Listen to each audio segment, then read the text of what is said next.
जीवन पृथ्वी का एक अमूल्य गहना जो इस ग्रह के कोने कोने में फैला हुआ है। क्या आकाश, क्या जल, क्या थल, पृथ्वी पर हर जगह जीवन थिरक रहा है। पृथ्वी के सबसे जटिल प्राणियों में से एक हम इंसानों का आज इस ग्रह पर वर्चस्व है। पृथ्वी की बाकी सभी प्रजातियां अभी भी अपना भोजन ढूंढकर उसे खाने में मग्न हैं, लेकिन हम इंसान सारी बेड़ियों को तोड़ दूसरे ग्रहों पर भी जाने का दमखम रखते हैं। वैज्ञानिक कहते हैं कि पृथ्वी पर जीवन का मूल बीज तो एक ही था। उसी मूल बीज से क्रमिक विकास के चलते जीवन की अलग अलग शाखाएं निकलती गईं और आज हम इंसान जीवन रूपी इसी विशालकाय वृक्ष की एक छोटी सी शाखा मात्र हैं। हम इंसानों को आज का इंसान बनने में 4 अरब सालों का वक्त लगा है। आज हम इंसानों का इस ग्रह पर वर्चस्व न होता अगर हमारे पूर्वज प्रकृति की मार को सहते हुए नेचुरल सिलेक्शन को न अपनाते। नेचुरल सिलेक्शन प्रकृति का एक बेरहम नियम है। जो शक्तिशाली होता है वही अपनी पीढ़ी को आगे बढ़ा सकता है और कमजोर को ये प्रकृति स्वीकार नहीं करती। नेचुरल सिलेक्शन को कछुओं के इन बच्चों से समझते हैं। कछुए हमेशा अपने अंडों को समुद्री जीवों से सेफ रखने के लिए समुद्र से दूर एक सुरक्षित स्थान चुनते हैं और समुद्र से दूर कछुए रेत के नीचे अपने अंडों को गाड़ देते हैं ताकि जमीन पर मौजूद कोई जानवर उनके अंडों को ना खा जाए। जब ये अंडे पोषित हो जाते हैं और इनसे कछुओं के नन्हे बच्चे बाहर निकलते हैं तो प्रकृति अपनी बाहें फैलाकर इनका स्वागत करती है। लेकिन अगर इन कछुओं को इस प्रकृति का आनंद उठाना है तो इनको एक कड़ी परीक्षा से होकर गुजरना पड़ेगा। जो भी कछुए का बच्चा इस परीक्षा में पास होगा वही इस प्रकृति का आनंद उठा पाएगा और अपनी पीढ़ी को आगे बढ़ा पाएगा। जो फेल हुआ उसका ये प्रकृति परित्याग कर देती है। जब कछुओं के बच्चे अंडों से बाहर निकलते हैं तो वो अपने जीवन को आगे बढ़ा पाएंगे या नहीं, ये इस बात पर निर्भर करता है कि क्या वो दूर समुद्र का पानी नजर आ रहा है वो उस तक पहुंच पाएंगे या नहीं। प्रकृति की कठिन परीक्षा शुरू होती है। कछुओं के नन्हे बच्चे समुद्र की ओर दौड़ लगा देते हैं, लेकिन आसमान में उड़ रहे पक्षी न जाने कब से इन नन्हे बच्चों को अपना भोजन बनाने की ताक में थे और आज इन पक्षियों को अपना पसंदीदा भोजन मिल चुका है। पक्षी इन कछुओं के बच्चों पर हमला कर देते हैं। अब इन नन्हे बच्चों को अपनी मंजिल तक पहुंचने के लिए बहुत तेज दौड़ना होगा। अगर वो आज तेज नहीं दौड़ेंगे तो फिर कभी भी वो इस प्रकृति का आनंद नहीं उठा पाएंगे। जो मजबूत होते हैं वो अपनी मंजिल पर पहुंच जाते हैं और जो कमजोर होते हैं उनकी इस प्रकृति में कोई जगह नहीं। जब मजबूत कछुओं के बच्चे अपनी मंजिल पर पहुंच जाते हैं तो समुद्र की लहरें अपना हाथ फैलाकर इन नन्हे बच्चों को अपने में समेट लेती हैं। अब ये नन्हे बच्चे प्रकृति का आनंद उठा सकते हैं और बड़े होकर अपनी नई पीढ़ी को आगे बढ़ा सकते हैं। प्रकृति के इसी चुनाव को नेचुरल सिलेक्शन कहते हैं। हम इंसान न जाने कितनी ही बार नेचुरल सिलेक्शन से होकर गुजरे हैं और आज भी हम प्रकृति के इसी चुनाव से होकर गुजर रहे हैं। हम पिछले 4 अरब सालों से प्रकृति की मार को सहते हुए आगे बढ़े हैं। हमने ना जाने कितनी ही बार महाप्रलयों को देखा है, ना जाने कितनी ही प्रजातियों को विलुप्त होते हुए देखा है, लेकिन जीने की जिद हमने कभी नहीं छोड़ी और इसी जीने की जिद्दोजहद के चलते हमारा जीवन का सफर बहुत ही रोमांच से भरा रहा है। दोस्तों, आज की इस वीडियो में हम सफर करने वाले हैं अपने अतीत में। हम जानेंगे कि कैसे सिंगल सेल से आज की ये जटिल लाइफ बनी, कैसे हमने प्रकृति के नेचुरल सिलेक्शन को अपनाया, वो कौन सी घटनाएं थीं जिनके घटने से आज हमारा ये जीवन यहाँ तक पहुँच पाया और इवोल्यूशन यानी कि क्रमिक विकास ने कैसे हमें आज का इंसान बनाया। नमस्कार दोस्तों, मैं हूँ श्याम तोमर। स्वागत करता हूँ आपका इस वीडियो में। अभी से 4 अरब साल पहले हमारी पृथ्वी का माहौल नर्क की तरह था। हर जगह धधकता हुआ लावा फैला हुआ था। गैस और धूल के बादलों ने पूरी पृथ्वी को चारों ओर से ढक रखा था। पृथ्वी की ऐसी परिस्थितियों को देखकर लगता नहीं कि कभी इस पर करोड़ों प्रजातियां फल फूलने वाली हैं। वैज्ञानिक मानते हैं कि पृथ्वी के ऐसे माहौल में पहली बार जीवन के बीज का जन्म हुआ। अब असल में जीवन का वो पहला बीज पृथ्वी पर कहां से आया, इसका कोई सटीक जवाब नहीं है। वैज्ञानिक जीवन के पहले बीज के बारे में अलग अलग थ्योरीज देते हैं। कुछ वैज्ञानिक मानते हैं कि जीवन का पहला बीज किसी उल्का के साथ अंतरिक्ष से ही पृथ्वी पर आया, तो कुछ मानते हैं कि जीवन का पहला बीज पृथ्वी पर पानी में कुछ रसायनों के मिलने से स्वतः ही पैदा हो गया। लेकिन मेरे, आपके और पृथ्वी पर मौजूद सभी प्रजातियों के जीवन का सफर 4 अरब साल पहले पृथ्वी के नर्क जैसे माहौल में पानी के अंदर सिर्फ एक कोशिका के रूप में यानी सिंगल सेल के रूप में शुरू हुआ। ये जो आप सेल देख रहे हो ये हमारा पूर्वज है और इस पृथ्वी पर जीवन का सबसे पहला बीज। 4 अरब साल पहले इस सेल ने नींव रखी आज का इंसान बनने की। इस सेल के अंदर डीएनए के रूप में कुछ कोड्स और इंफॉर्मेशन छुपी हुई हैं। इस सेल में मौजूद जीन्स इंफॉर्मेशन को बाहर भेज सकते हैं। तकरीबन 50 करोड़ सालों तक पृथ्वी पर जीवन सिंगल सेल के रूप में ही बना रहा और 50 करोड़ सालों के बाद जीवन ने एक नया मोड़ लिया। अभी से करीब 3.5 अरब साल पहले सिंगल सेल ने खुद की कॉपी बनाना शुरू कर दिया और खुद का ही एक क्लोन तैयार करना शुरू कर दिया। ये एक अद्भुत घटना थी क्योंकि एक सेल का खुद का क्लोन बनाने से जीवन का एक नए रूप में फिर से नया जन्म हो सकता था और पुराने सेल एक नई पीढ़ी को जन्म दे सकते थे। अगर ये सेल खुद का क्लोन न बना पाते तो पृथ्वी पर जीवन तभी समाप्त हो गया होता जब जीवन के पहले बीज ने जन्म लिया था। 2 बिलियन सालों तक ऐसा ही चलता रहा। पुराने सेल खुद की नई कॉपी बना देते और वो इंफॉर्मेशन को एक जनरेशन से दूसरी जनरेशन तक पास कर देते। लेकिन करीब 2 बिलियन सालों के बाद एक और अद्भुत घटना घटी। 2 सेल आपस में मर्ज हुए और उन दोनों के जीन्स आपस में कंबाइंड हुए। अब ये मर्ज सेल खुद का क्लोन बनाने लगे, जिनके क्लोन में अब एक नहीं बल्कि 2 सेल्स के जीन्स मौजूद थे। इस घटना के बाद जीवन की नई नई शाखाएं निकलने लगी। इन सेल्स में म्यूटेशन होने लगा और मल्टी सेलुलर ऑर्गेनिज्म पनपने लगी।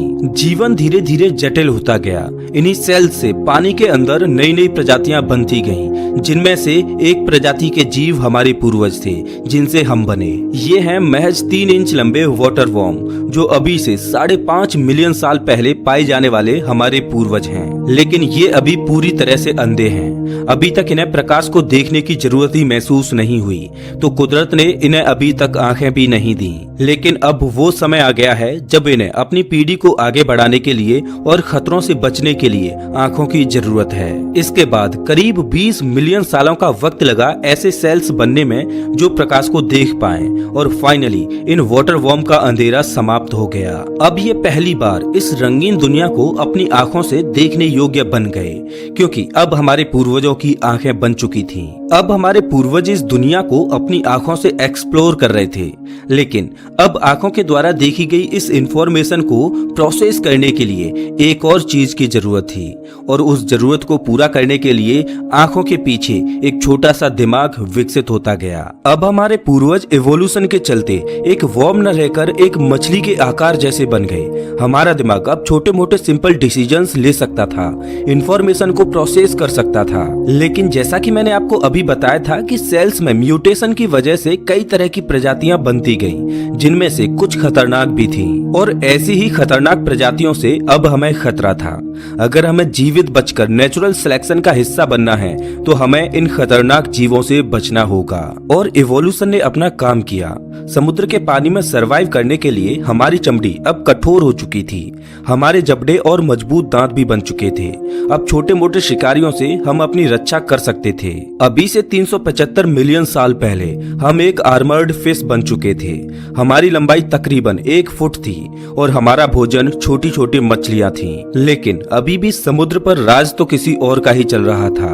अब हमारे पास सिर्फ 2 ही रास्ते थे, या तो इन समुद्री मॉन्स्टर्स का भोजन बन जाएं और अपनी जर्नी को यहीं समाप्त कर दें, या फिर सरवाइव करने के लिए कोई और रास्ता चुनें। और हमने चुना उथला पानी। उथले पानी में समुद्री मॉन्स्टर्स नहीं आ सकते थे, लेकिन यहाँ पर भी एक समस्या थी। यहाँ पर ऑक्सीजन की कमी थी। अपने आप को बचाने के लिए अभी से करीब 375 मिलियन साल पहले हमने कुछ ऐसा किया जिसको इससे पहले किसी भी मछली ने नहीं किया था। हमने पहली बार अपना मुंह पानी से बाहर निकाला और पहली बार हवा को अपनी सांसों में खींचा। अब जो हवा हम खींच रहे थे उसके लिए हमारे शरीर में एक नए ऑर्गन का विकास हुआ, हमारे फेफड़ों का। अब हम इक्थियोस्टेगा बन चुके थे। अब हम हवा और पानी दोनों की सांसें ले सकते थे। अब हमारे पास लंग्स और गिल्स दोनों ही थे। आज के समय में हमारे गिल्स पूरी तरह से खत्म हो चुके हैं, क्योंकि अब हमें गिल्स की कोई जरूरत नहीं पड़ती और हम केवल केवल लंग्स के सहारे ही जिंदा रह सकते हैं, लेकिन अभी भी गिल्स की मैकेनिज्म हमारी बॉडी में बनी हुई है, जिससे कभी कभी हमें हिचकियां आती हैं। अभी से 365 मिलियन साल पहले हमने अपने सिर को पानी से बाहर निकाला और एक नई दुनिया को एक्सप्लोर करने चले। हमारे सामने पानी से बाहर जमीन पर एक खूबसूरत दुनिया नजर आ रही थी और पहली बार हम पानी से निकलकर जमीन पर आए, जहां एक नई दुनिया हमारा इंतजार कर रही थी। ये वो अद्भुत पल था जब हमने नए जीवन की खोज में पानी को छोड़ जमीन को चुना था।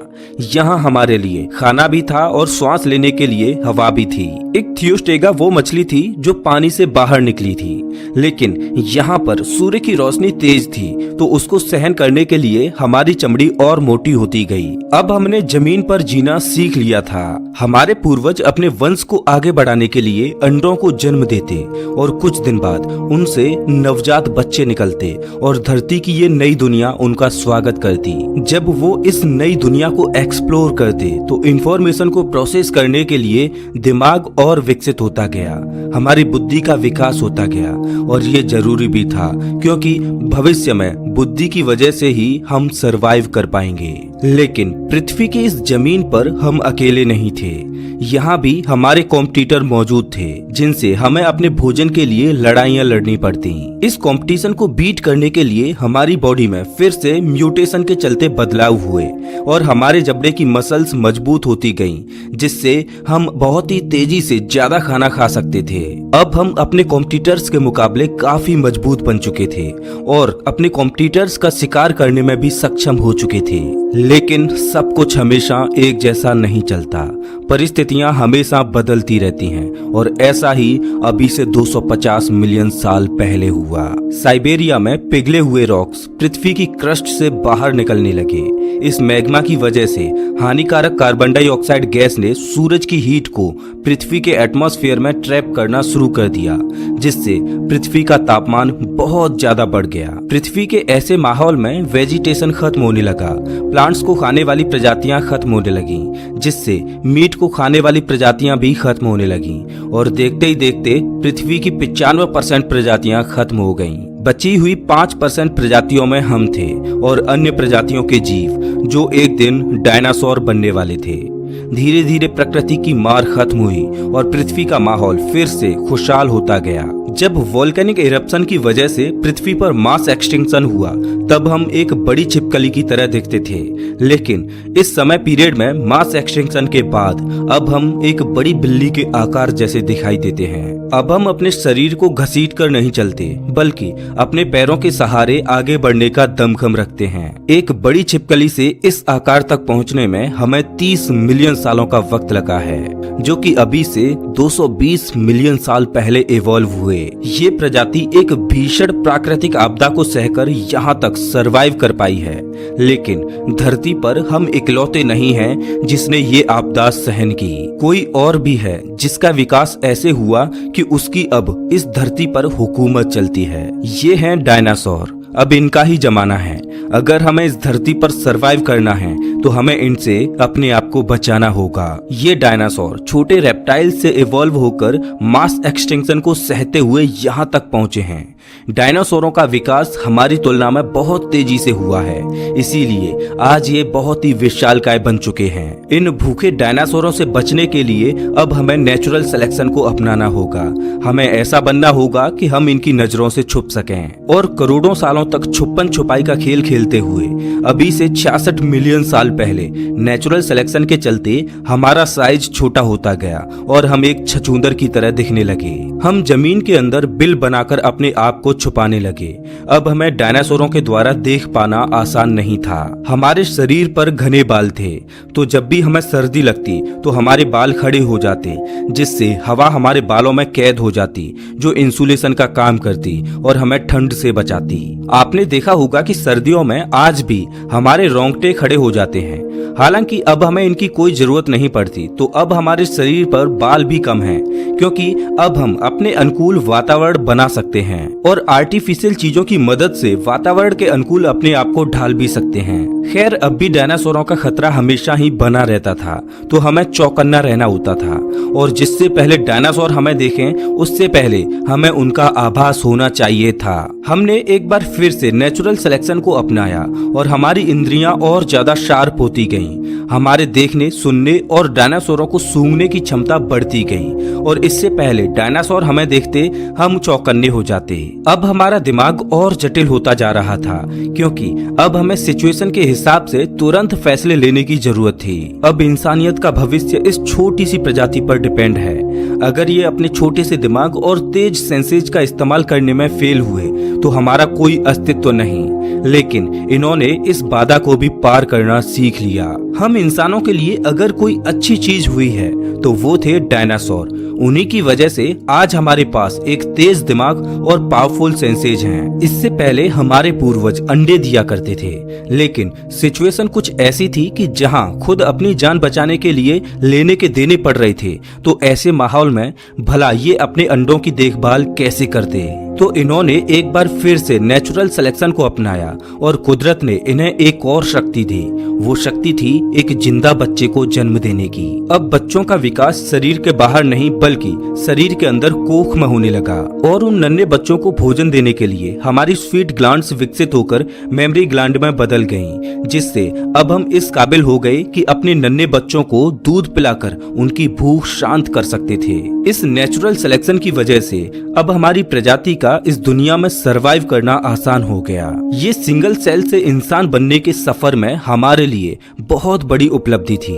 इस छोटे से जीव से लगभग 4000 प्रजातियां विकसित हुईं, एक छोटे से चूहे से लेकर बड़ी व्हेल तक और हम इंसानों तक। यहाँ से मैमल्स का जमाना शुरू हो गया। लेकिन अभी भी पृथ्वी पर हुकूमत चल रही थी डायनासोरों की, लेकिन कुदरत के सामने किसी की भी नहीं चलती। अभी से 65 मिलियन साल पहले एक बार फिर से पृथ्वी पर महाविनाश की घटना घटी। एक माउंट एवरेस्ट के साइज की चट्टान अंतरिक्ष से तेज रफ्तार से आई और मेक्सिको के पास खाड़ी में जा टकराई। उस एस्ट्रॉयड के टकराने से पृथ्वी पर एक महाप्रलय आई।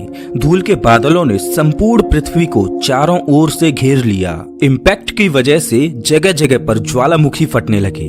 पृथ्वी पर तीव्र भूकंप आने लगे। पृथ्वी पर तापमान इतना बढ़ गया कि इस पर चारों तरफ आग ही आग थी। वेजिटेशन जलकर ध्वस्त हो गया। डायनासोर जलकर राख में तब्दील हो गए। अकेले डायनासोर ही नहीं बल्कि अन्य बड़ी बड़ी प्रजातियों के जीव भी अपना दम तोड़ने लगे। ये प्रलय इतनी भयानक थी कि हमारे पास अब सरवाइव करने का सिर्फ एक ही चारा था, धरती में बिल बनाएं और उसमें छुपकर अपने आप को बचाएं। सौभाग्य से हम इस काम में काफी माहिर हो चुके थे और हमने ऐसा ही किया। पृथ्वी पर जितने भी भारी भरकम जानवर थे वो अब विलुप्त हो चुके थे। केवल छोटे छोटे जीव ही इस आपदा में सरवाइव कर पाए और सौभाग्य से हम उनमें से एक थे। इस महाप्रलय ने फिर से पृथ्वी की 95% से ज्यादा प्रजातियों को विलुप्त कर दिया। धूल, राख और धुएं के बादलों ने सूर्य की लाइट को ब्लॉक कर दिया। पेड़ पौधे खत्म हो गए। मेक्सिको की खाड़ी में शुरू हुई लोकल डिजास्टर कुछ ही पलों में एक महाप्रलय का रूप ले चुकी थी। लेकिन प्रकृति का एक नियम है, नवनिर्माण, और कोई भी नवनिर्माण हो उससे पहले पुराने निर्माण को खत्म होना होता है। इस महाप्रलय ने भीमकाय जानवरों को खत्म कर एक नई प्रजाति को इवॉल्व होने का मौका दिया और वो नई प्रजाति थी हम मैमल्स की। इस प्रलय में छोटे छोटे बग्स जैसे कि कॉकरोच आदि सरवाइव कर गए। अब हमारा भोजन केवल यही थे।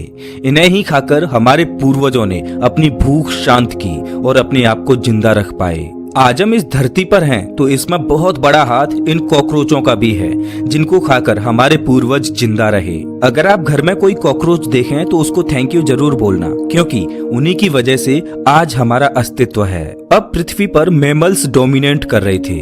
उस समय हमारा साइज केवल 6 इंच का था। धीरे धीरे पृथ्वी की परिस्थितियां फिर से बदली। महाप्रलय को अब 5 मिलियन साल बीत चुके थे। वनस्पति जीवन ने एक बार फिर से पृथ्वी को हरा भरा कर दिया। पेड़ों पर फल लगने लगे और पकने लगे जिनमें वो सारे पोषक तत्व मौजूद थे जो हमें चाहिए थे। सीधी सी बात है, हम जितना खाना खाएंगे उतना ही लंबा जीवन जिएंगे। लेकिन परेशानी ये थी कि फल पेड़ों पर उगते थे और हम जमीन पर रहते थे। तो मदर नेचर ने एक बार फिर से हमें सेलेक्ट किया और नेचुरल सिलेक्शन की वजह से हमारा इवोल्यूशन कुछ ऐसे हुआ कि अब हम बंदरों की तरह पेड़ों पर चढ़कर उछल कूद कर सकते थे और पेड़ों पर लगे फलों को खा सकते थे। अभी से 56 मिलियन साल पहले हम पेड़ों की इस नई दुनिया के पूरी तरह वासिंदे हो चुके थे। अब हमें जमीन से कोई लेना देना नहीं रहा, क्योंकि एक पेड़ से दूसरे पेड़ पर उछल कूद कर हम अपना भोजन जुटा सकते थे। लेकिन हमारी दुनिया हमेशा ऐसी नहीं रहने वाली थी। आने वाले 10 मिलियन सालों तक पृथ्वी का टेम्परेचर शिफ्ट होने लगा, जंगल सूखते गए और छोटे होते गए, जिस वजह से खाने की किल्लत बढ़ने लगी। ऐसे में नेचुरल सिलेक्शन ने फिर से अपना काम किया। हमारी पूंछ गायब होती गई, हमारे हाथ लंबे होते गए, जिससे हम अपनी बाहों को स्ट्रेच करके फलों को आसानी से तोड़ सकते थे। हम हमेशा पेड़ों की डालियों से चिपके रहते थे। पृथ्वी के तापमान में आए बदलावों ने हमारे पूर्वजों को भी हमेशा के लिए बदल दिया। हम पृथ्वी के माहौल के हिसाब से ढलते गए और मदर नेचर हमें बदलती गई। लेकिन पृथ्वी का ये बदलाव यहीं नहीं रुका। अफ्रीकन और अरेबियन प्लेट्स खिंचने लगीं, जिससे ईस्ट अफ्रीकन रिफ्ट वैली का निर्माण हुआ और इसके किनारों पर 3,500 मील लंबी पर्वतमालाएं बनी। कभी इंडियन ओशियन से पैदा हुए बादल पूरे अफ्रीका में पानी बरसाते थे, लेकिन अब उन बादलों को ये पर्वतमालाएं रोक रही थीं, जिस वजह से अफ्रीका के उस क्षेत्र में सूखा पड़ने लगा, पेड़ खत्म होने लगे, जंगल खत्म होने लगे। लेकिन सबसे बड़ी परेशानी ये थी कि हमारे पूर्वज अफ्रीका के उसी भाग में फंसे हुए थे जहाँ सूखा थी। प्रकृति का ये बदलाव बहुत बड़ा था, क्योंकि अब हमें भोजन नहीं मिला तो हमारा सिंगल सेल से इतने कॉम्प्लेक्स जीव बनने तक का सफर यहीं खत्म हो जाएगा। अब हमें अपने आप को बचाने के लिए कुछ ऐसा करना होगा जैसा आज से पहले हमारे किसी भी पूर्वज ने नहीं किया था। अभी से 4.4 मिलियन साल पहले हम आर्टिपिथिकस रेमिडस थे। हम 4 फीट लंबे थे और हमारा दिमाग एक संतरे जितना बड़ा था। कभी यहाँ पर घना जंगल था, लेकिन अब एक आधी पेड़ नजर आते हैं। हम इन पेड़ों की टहनियों पर खड़े हो सकते हैं, इन पर चल सकते हैं और छोटी छोटी शाखाओं पर लगे फलों को खाने की कोशिश करते हैं। लेकिन हमारी भूख शांत करने के लिए अब यहाँ पर पर्याप्त भोजन नहीं है। जो भी पेड़ मौजूद हैं वो दूर दूर हैं, तो अब हम एक पेड़ से दूसरे पेड़ पर उछल कूद करते हुए नहीं जा सकते। अब हमें उन दूसरे पेड़ों तक जमीन पर उतरकर चलकर ही जाना पड़ेगा। अभी से 4.4 मिलियन साल पहले हमने पहली बार जमीन पर चलना सीखा। अब हम केवल 2 पैरों पर चल सकते थे, जिससे अब हमारे हाथ आजाद हो गए थे, जिससे हम जमीन पर खड़े होकर पेड़ों से फलों को तोड़ सकते थे। अब हमारा काम आसान हो गया था और तेज हो गया था। हम हाथों की मदद से बहुत सारे खाने को जुटा सकते थे। आने वाले 1.2 मिलियन सालों तक हमारा क्रमिक विकास होता रहा और हमारा शरीर इस तरह से विकसित हुआ कि हम 2 पैरों पर और तेज चलने लगे। हम पेड़ों को छोड़ खुले मैदानों की ओर रुख कर चुके थे। 2 पैरों पर चलने के कारण हम तेज तो हुए, जिससे हमें खाना पानी और आसरा ढूंढने में आसानी हुई। लेकिन 2 पैरों पर चलने की वजह से चाइल्ड बर्थ में कठिनाइयां आने लगी, जिससे फुली डेवलप्ड बच्चे को जन्म देना आसान नहीं था। ऐसे में नेचुरल सिलेक्शन ने एक बार फिर से अपना काम किया। हम ऐसे बच्चों को जन्म देने लगे जो समय से पहले ही पैदा हो जाते। माँ की कोख में बच्चे का जो जरूरी विकास होना होता वो हो जाता और बचा हुआ डेवलपमेंट जन्म के बाद होता। आपने देखा होगा कि हम इंसान एक ऐसी प्रजाति हैं जिनके बच्चे जन्म लेने के बाद भी कमजोर होते हैं, जिनको अपने पैरों पर चलने में महीनों लग जाते हैं और माँ को अपने शिशु को सालों तक दूध पिलाना होता है, उसकी केयर करनी होती है, तब जाके उसका शरीर फुली डेवलप्ड होता है। लेकिन आपने ये भी देखा होगा कि जानवरों के बच्चों के साथ ऐसा नहीं होता। कोई जानवर जब अपने बच्चे को जन्म देता है तो उसका बच्चा जन्म लेने के कुछ ही मिनटों के बाद उछल कूद करने लगता है, दौड़ने लगता है। लेकिन ऐसा इंसानों के बच्चों में नहीं होता। अभी से 3.2 मिलियन साल पहले हम ऑस्ट्रेलोपिथिकन थे। हम हमेशा अपने 2 पैरों पर ही चलते रहते, लेकिन हमें जंगली जानवरों से बहुत खतरा था और हम जंगली जानवरों से तेज भी नहीं दौड़ सकते थे, लेकिन हम अपनी बुद्धि के दम पर उनसे बच तो सकते ही थे। हम अपनी बुद्धि का इस्तेमाल करते रहे, जंगली जानवरों से अपना बचाव करते रहे और समय के साथ हमारा दिमाग बड़ा होता गया। और अभी से 2.3 मिलियन साल पहले हमारा दिमाग पहले की तुलना में 2 गुना हो चुका था। 2.3 मिलियन साल पहले हम होमो हैबिलिस थे, जिन्हें हैंडी हैंडीमैन भी कहा जाता है, क्योंकि इन्होंने ही सबसे पहले टूल यानी पत्थर के औजार की खोज की जो इनके पूरे भविष्य को बदलने वाला था। ईस्ट अफ्रीका में अब हम इकलौते ऐसे प्राणी थे जो अपनी किस्मत का निर्धारण कर सकते थे, क्योंकि अब हमारे हाथों में पत्थर के हथियार थे जिनका उपयोग हम शिकार करने के लिए कर सकते थे। हमसे पहले आज तक किसी ने भी ऐसी आर्टिफिशियल चीज नहीं बनाई थी। हम सबसे अलग थे। ऐसा हमने अपनी बुद्धि के दम पर किया। ये तो सिर्फ एक शुरुआत थी। अभी तो हमारे द्वारा बहुत कुछ बनाया जाना बाकी था। अपनी भूख शांत करने के लिए हमें दूसरे जानवरों द्वारा किए गए शिकार को उनसे छीनना पड़ता। कभी कभी तो हमें अपने भाई बंधुओं से ही लड़ाई करके खाना छीनना पड़ता, और ऐसा करने में हम सफल भी हो जाते, क्योंकि अब हमारे पास पत्थर का हथियार था जो कि हमारी बहुत बड़ी ताकत बन चुका था। कई बार तो ऐसा होता कि जिस खाने को हथियाने के लिए हम लड़ाइयां लड़ते उसमें मीट खत्म हो जाती, सिर्फ हड्डियों का ढांचा बचा रह जाता। अफ्रीका के उस हिस्से में पेड़ खत्म हो चुके थे, तो अब हमारे पास खाना जुटाने का कोई दूसरा विकल्प भी नहीं था।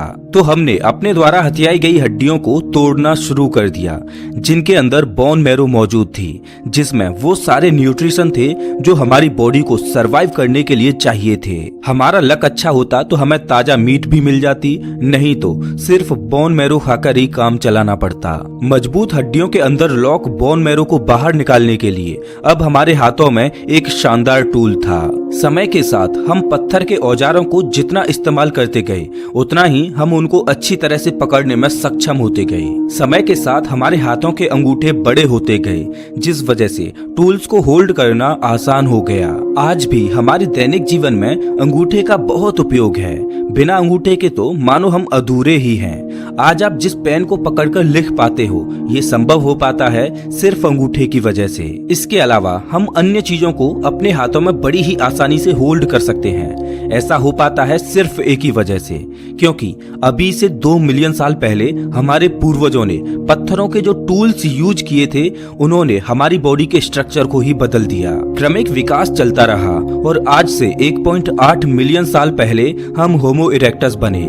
यहाँ से पहले तक हम स्कैवेंजर्स थे जो किसी और के द्वारा किए गए शिकार को चुरा लेते, लेकिन अब हम हंटर बन चुके हैं। अब हम खुद से शिकार करते हैं और भोजन की किल्लतों को दूर करते हैं। अब हमने अपनी प्रजाति के लोगों के साथ मिलकर काम करना शुरू कर दिया है। हम साथ मिलकर शिकार करते हैं और साथ में खाते हैं। अब हम बहुत तेज दौड़ सकते हैं, इतना तेज कि अपने शिकार को ही धराशायी कर सकें। एक दिन एक चमत्कार हुआ। आसमान से बिजली गिरी और आग लगी जो हमें गर्माहट दे रही थी और हमें ठंड से बचा रही थी। उस आग में कुछ जंगली जानवर भी जलकर मारे गए। मीट हमारे लिए बहुत कीमती थी, तो हमने मीट को वेस्ट करना सही नहीं समझा। हमने पहली बार आग में भुने हुए मांस को खाया, जो बड़ा ही स्वादिष्ट था और चबाने में भी आसान। भुना हुआ मांस कच्चे मीट के मुकाबले बड़ा ही स्वादिष्ट और लजीज लग रहा था। हमने आग को जलाना सीखा। ये खोज हमारी दुनिया को बदलने वाली थी, क्योंकि नेचर की शक्ति अब हमारे हाथों में थी। आग हमें दूसरे जानवरों से सुरक्षित रखती, हमें ठंड से बचाती, और सबसे अहम बात, अब तक हम मीट को कच्चा ही खाते आ रहे थे, जिससे उसे चबाने और पचाने में हमारी बॉडी को बहुत मेहनत करनी पड़ती। लेकिन आग की खोज ने हमारा काम आसान कर दिया। अब हम मीट को आग पर भुनकर ही खाते।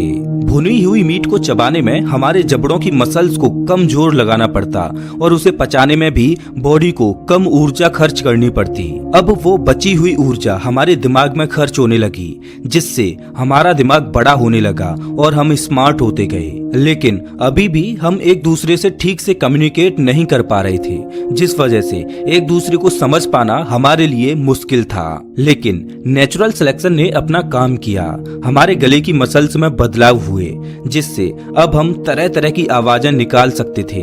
हम एक दूसरे से बोलकर कम्युनिकेट करने लगे। भाषा हमारे लिए बहुत बड़ा टूल साबित हुई। हमारे शरीर में यही एक पहेली बची हुई थी जिसको प्रकृति ने सुलझा दिया। अभी से 2 लाख साल पहले सिंगल सेल से जटिल लाइफ बनकर अरबों सालों तक सर्वाइवल की जंग लड़ते हुए हम आए। हम होमो सेपियंस, इस धरती के बुद्धिमान जीव, जिनका दिमाग धीरे धीरे करके बहुत बड़ा हो चुका है। हम टूल्स का इस्तेमाल करते, भाषा का इस्तेमाल करते, हमने खेती करना सीखा, हमने पशुओं को पालना सीखा, हमने ग्रुप्स में रहकर गांवों और शहरों का निर्माण किया, हमने पहिए की खोज की, हमने रेल बनाई, हवाई जहाज बनाए, रॉकेट्स बनाए। कभी भोजन की तलाश में हमने पेड़ों को छोड़ जमीन पर अपना पहला कदम रखा था, लेकिन आज हम ज्ञान की भूख में चंद्रमा पर अपना पहला कदम रख चुके हैं। हमने संस्कृतियां बनाई, हम पृथ्वी के कोने कोने में फैल गए, हमने ज्ञान और विज्ञान को समझा। कभी हमें भोजन की भूख हुआ करती थी, लेकिन आज हमें ज्ञान और कुछ नया सीखने की भूख है। हमारी जर्नी शुरू हुई थी एक सिंगल सेल से, लेकिन आज हम बेहद जटिल और बुद्धिमान इंसान बन चुके हैं। सिंगल सेल से इवॉल्व होते हुए आज का बुद्धिमान इंसान बनने तक के सफर में हमने न जाने कितनी ही बार प्रकृति की मार को झेला, भीषण आपदाओं को झेला, लेकिन हमने जीने के लिए लड़ना कभी नहीं छोड़ा। हम सीखते गए और प्रकृति के बदलते हुए माहौल में ढलते गए। आज जीवन के इस सफर में हम बहुत आगे निकल आए हैं, लेकिन आज भी हम सीखते ही जा रहे हैं और अपनी आने वाली पीढ़ियों के साथ अपना अनुभव और ज्ञान शेयर करते जा रहे हैं। हमारे क्रमिक विकास का सफर यही खत्म नहीं होता। अभी तो हमें बहुत आगे जाना है, नई नई मुश्किलों का सामना करना है और अपनी सभ्यता को ब्रह्मांड के कोने कोने में फैलाना है। तो दोस्तों, ये था सिंगल सेल से इंसान बनने तक का सफर। वैसे आप हमारा ये वीडियो कौन से शहर से देख रहे हो, हमें कमेंट करके जरूर बताएं।